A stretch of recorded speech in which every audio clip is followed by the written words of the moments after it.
po si Papa sa hospital. Galing ka pa. Ingat ka dun pa. Praying for your fast recovery. Dadali na po guys si Papa sa hospital. At Lord, we are praying po sa kagalingan niya. Bago po siya umalis ng bahay, pinag-pray po namin siya para complete healing. Ingat kayo dun, ma'am. Chat na lang kung may kailangan. Mga isa para. Chat na lang ba? Chat na kita mga luri na nandoon at mag-chat ako hindi pa kayo Andahan.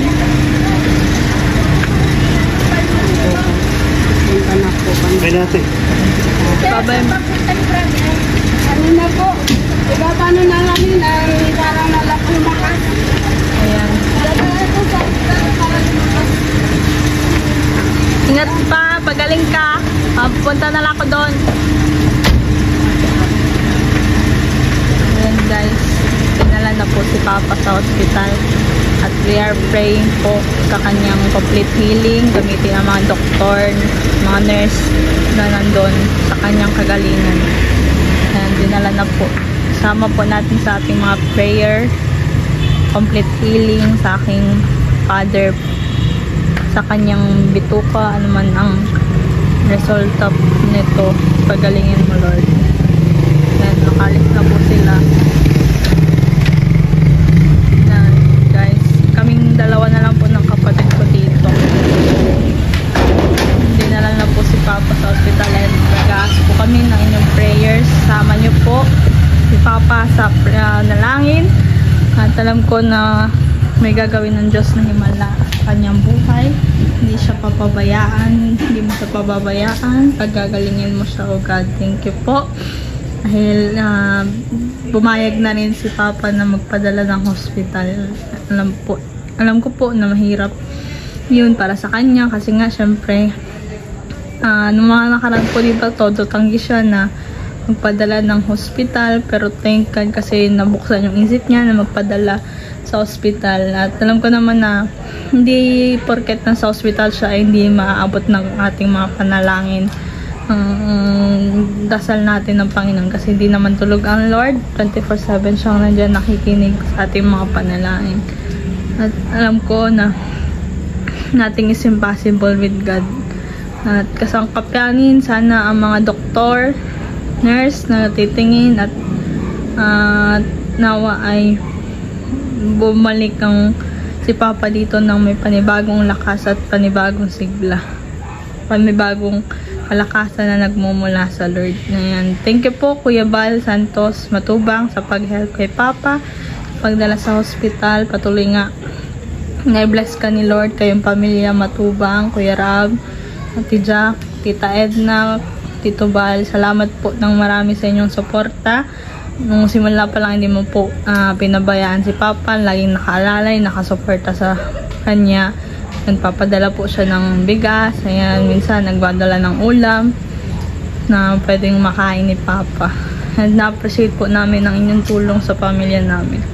Kung wala kayo, baka po matagal nang nawala si Papa. Kung wala yung mga prayers nyo, baka na umuwi na si Lord, dahil nga ilang beses nang inatake si Papa. Nung nakaraan nga po, hinang-hina siya, nahirapan siyang huminga nun. Pinagpipray na lang namin, sabi niya.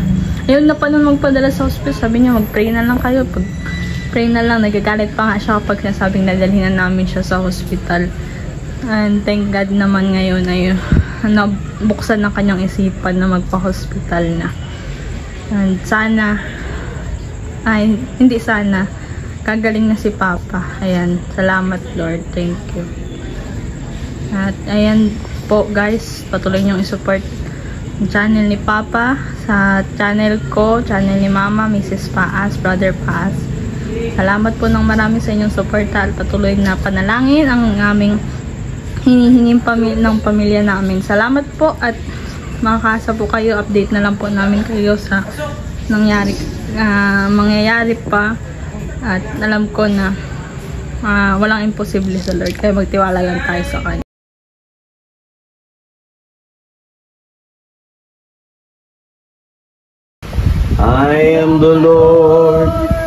your healer.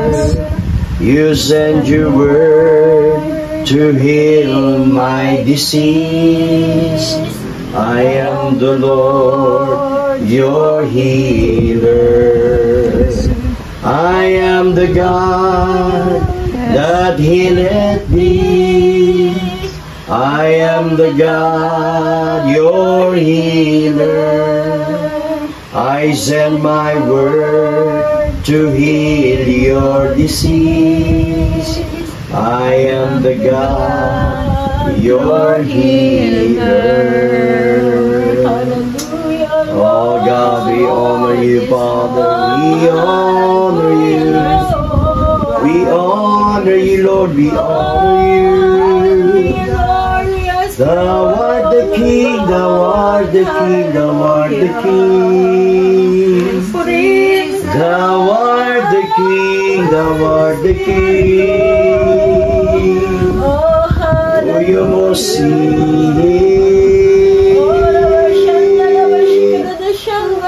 Oh, Father, we honor you, Lord. Father, we honor you, Lord. Right now, kami po ay muli papakumbaba po sa inyong harapan. Kami po ay lumalapit na andoon ang tunay na pagsisisi. Patawad po sa aming mga nagagawang pagkakasala sa inyo, sa aming pag-iisip, sa aming mga nasabi, sa aming mga nagawa, na hindi po nakapagbigay ng kaluwalhatian sa inyo. Patawarin niyo po kami. Patawarin niyo po kami, Panginoon.